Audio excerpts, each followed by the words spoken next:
Hello everyone, welcome back to the channel Future with Tarot, and this reading is going to be about what is coming towards you in the month of December। और ये reading होगी Aries के लिए।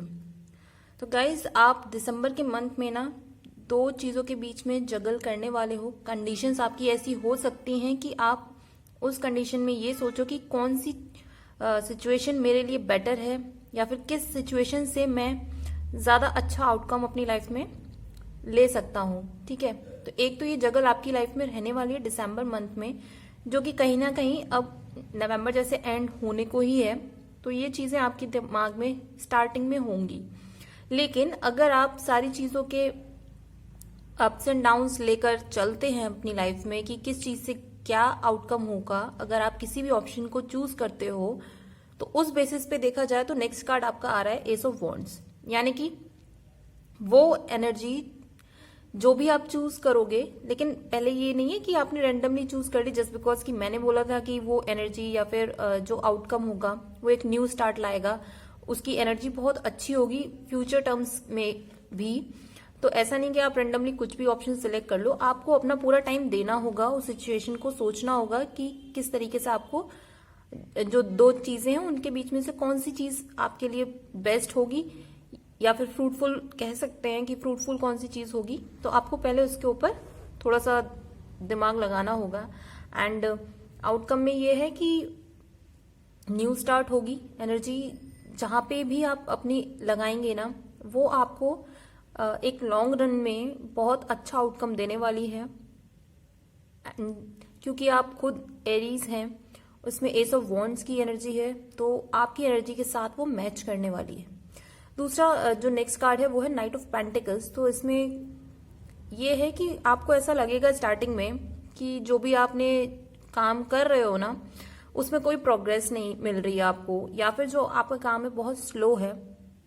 But अपने mind से उस चीज को निकालें, क्योंकि कभी कभी ये होता है ना कि खरगोश और कछुए की रेस में स्लो बंदा जो कछुआ था वो जीत जाता है, क्योंकि वो कंटिन्यूस अपने एफर्ट्स देता रहता है। वो ये नहीं देखता कि मैंने कितनी रेस में आगे जा चुका हूं, बस वो क्या करता है कि मैं रेस्ट भी लेता है, रेस्ट लेने के बाद वो मूव करता रहता है। ऐसा नहीं कि रेस्ट लेने के टाइम पे वो कंप्लीटली सब चीज छोड़ छाड़ के बैठ गया, नहीं, 5 मिनट का रेस्ट लिए देन मूव ऑन।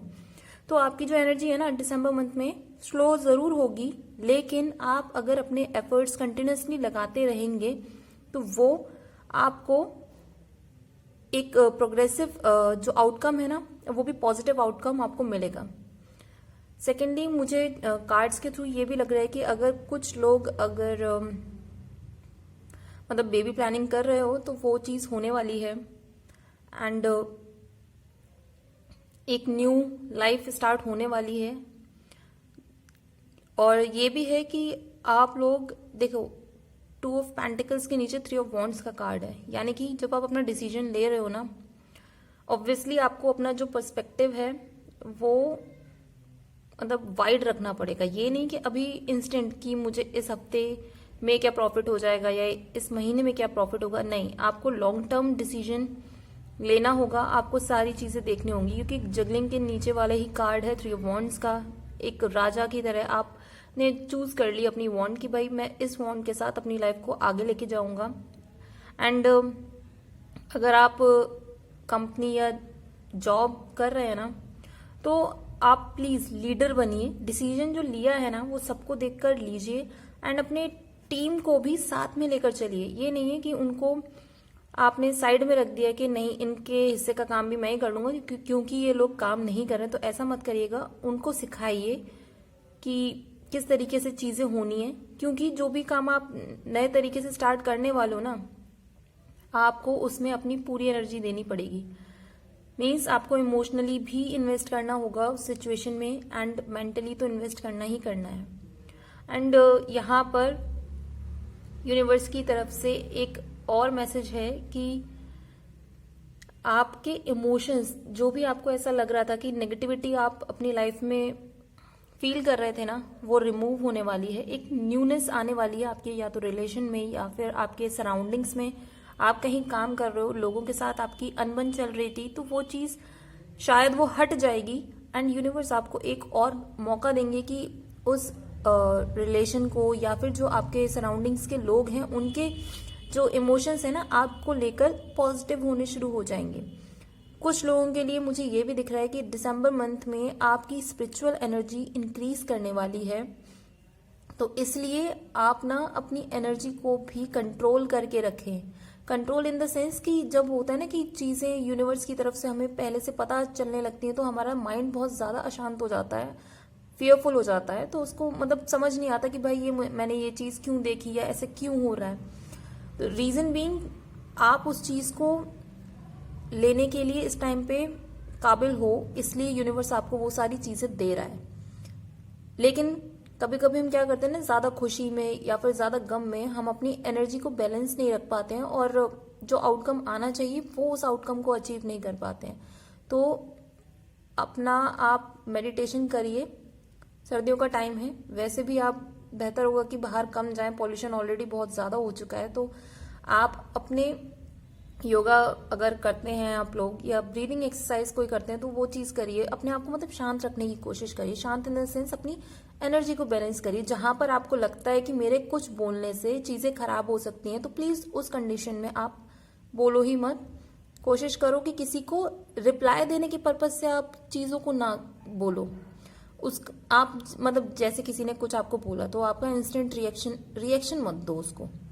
आप उस चीज को समझो उसने क्या बोला, क्यों बोला, एंड आप उस चीज का रिप्लाई जैसे दोगे ना उसको सोच के देना, जिससे कि लड़ाई भी ना हो एंड आपकी बात पॉजिटिव तरीके से शांति से पहुंच जाए। क्योंकि ये होता है ना, हम बात अपनी सही बोलते हैं लेकिन अगर आपकी पिच हाई हो जाएगी तो सामने वाले को लगेगा कि वो चिल्ला रहा है। वो ये नहीं देखेगा कि आपने जो बात बोली है वो सही है या गलत है, वो सिर्फ ये देखेगा कि चिल्ला रहा है भाई सामने वाला बंदा तो मेरे पर। तो आपको उस चीज पे कंट्रोल करना होगा।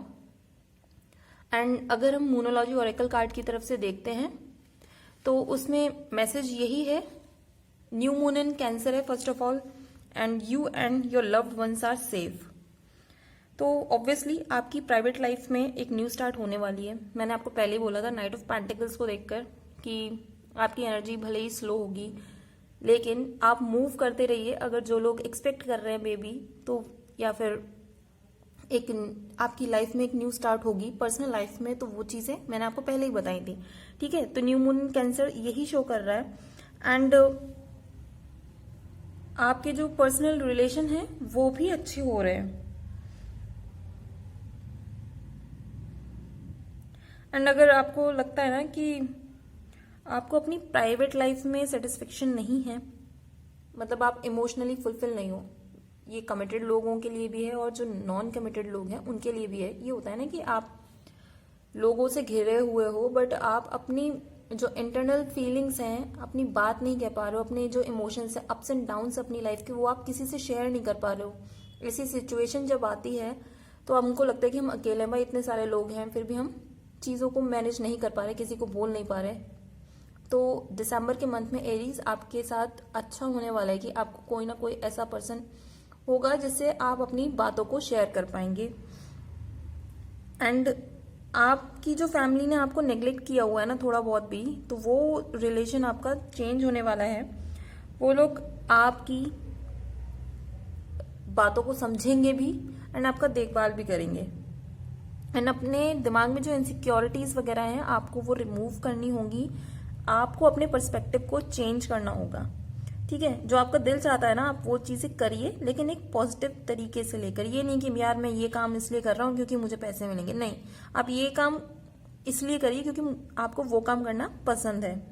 ठीक है, और ऐसा भी नहीं कि इस फेज में आप अपने अगर चीजें अच्छी तरीके से मूव ऑन हो रही है अपनी लाइफ में तो आप भूल जाएं कि भाई मेरी कोई फैमिली भी है, मतलब अपने दोस्तों के साथ ही टाइम स्पेंड मत करते रह जाइए, अपनी फैमिली को भी उस खुशी का पार्ट बनाइए। तो आपके जो रिलेशन है वो और अच्छे होते चले जाएंगे। और अगर कुछ लोग आपसे बात करने आते हैं या फिर अपनी चीजों को शेयर करते हैं ना, तो शांति से पहले उनकी बातों को सुनने की भी कोशिश करिए। ये नहीं कि आपको लगता है कि भाई आपने देखा कि भाई ये बंदा बेकार होगा या कैसा होगा, जज मत करिए आप पहले से ही। पहले लोगों को उनकी बात सुनिए, देखिए कि आप उनकी हेल्प कर सकते हैं कि नहीं, क्योंकि कभी कभी होता है कि दूसरे की हेल्प करते करते हम खुद भी अपने लिए भी सॉल्यूशन निकाल लेते हैं। एंड अगर कुछ लोग अपने बच्चों से परेशान है ना कि वो आपकी बात नहीं सुन रहे हैं, बिल्कुल भी नहीं सुन रहे, दिमाग खराब कर रखा है घर में, तो वो टाइम पीरियड ऐसा है कि आपके बच्चे भी आपकी बात मानेंगे। लेकिन वही मैंने चीज़ बोली कि अगर आपको उस टाइम पे ऐसा लग रहा है कि बच्चे ने कुछ गलत कर दिया एंड आप बहुत ज़्यादा परेशान हो चुके हैं कि भाई मैं इसको बहुत समझाता हूँ, स्टिल वो नहीं समझता है मेरा बच्चा, तो आपको प्लीज़ अपनी पिच को हाई मत करिएगा, उसको बिठाइए, चीज़ों को समझाइए, उसका भी पर्सपेक्टिव वाइड कीजिए। ये नहीं कि क्योंकि हमने ऐसा बोला है आपको वैसा करना है, नहीं, आप उसकी एक्सप्लेनेशन दीजिए उस बच्चे को, तो चीज़ें आपकी सॉर्ट आउट होती चली जाएंगी। एंड जो आपके जो गोल्स है ना, क्योंकि इसमें जगलिंग का जो कार्ड है वो यही है कि आपके जो गोल्स हैं एंड आप दो चीज़ों के बीच में जगल कर रहे हो कि भाई मेरी जो जॉब है या जो मैं काम कर रहा हूँ वो मेरे को इतना पे नहीं कर रहा है, मैं और कुछ भी करना चाहता हूँ। तो सीरियसली आप मनन कीजिए चीज़ों के ऊपर कि किस तरीके से क्या चीज़ हो सकती है। एंड मैंने बोला था ना कि आपको मेडिटेशन या योगा करने की ज़रूरत है, तो ऑब्वियसली आप थोड़ा सा ना ग्लास में, कांच के ग्लास में पानी को लेकर आप पॉजिटिव जो मेडिटेशन होती है, एफर्मेशंस होती हैं, वो करके आप उस पानी के ग्लास को भी पी सकते हैं। या फिर अगर आपके पास कहीं पानी आसपास में नदी वगैरह हो तो आप प्लीज़ वहाँ जाके थोड़ा सा बैठिए, अपने मन को शांत कीजिए, क्योंकि यहाँ पे कैंसर का कार्ड है ना, तो इसमें आपके इमोशंस अप एंड डाउन तो होने की सिचुएशन में है, बट अगर आप उसे कंट्रोल कर लेते हो तो ऑब्वियसली ये बहुत अच्छा साइन होगा आपके लिए।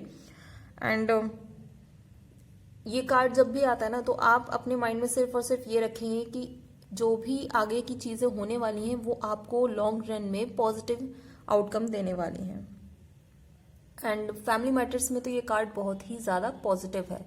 तो गाइज, अगर आपको ये रीडिंग पसंद आई हो तो do like, share, comment and subscribe to my channel future with tarot.